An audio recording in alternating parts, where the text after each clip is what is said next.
du TGV Est à l'européenne. Dès 1969, le maire de Metz, Raymond Mondon, propose d'étudier une ligne de train à grande vitesse Paris-Strasbourg, suivant l'axe de l'autoroute A4. À l'époque, en France, la grande vitesse ferroviaire est expérimentale. Première action de lobbying en 1983, le député alsacien Adrien Zeller fonde l'association TGV Paris-Est européen.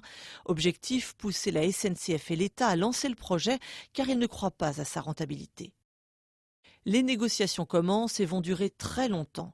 Pour la première fois dans l'histoire des lignes à grande vitesse, les collectivités, régions, départements et grandes agglos vont participer au financement. En 1996, la déclaration d'utilité publique est signée par le gouvernement pour tout le tracé, mais la nouvelle ligne sera construite en 2 phases. En 2000, le financement est bouclé et signé entre l'État, la SNCF et 17 collectivités. La LGV Est est lancée.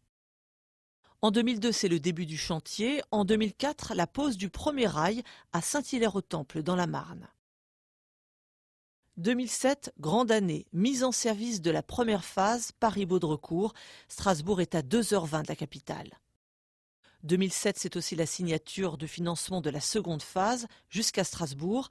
Et le 3 avril, sur la nouvelle ligne, la rame d'essai d'Alstom bat le record du monde de vitesse. 2010, c'est reparti, début des travaux de la nouvelle ligne, avec le percement l'année suivante d'un double tunnel à Saverne en Alsace pour franchir le massif vosgien.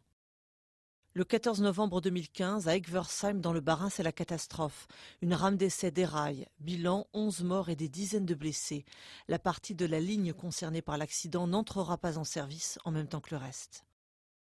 2016, mise en service de la seconde phase. Strasbourg est à 1h50 de Paris, mais se rapproche aussi des métropoles allemandes et demain de l'Est de l'Europe.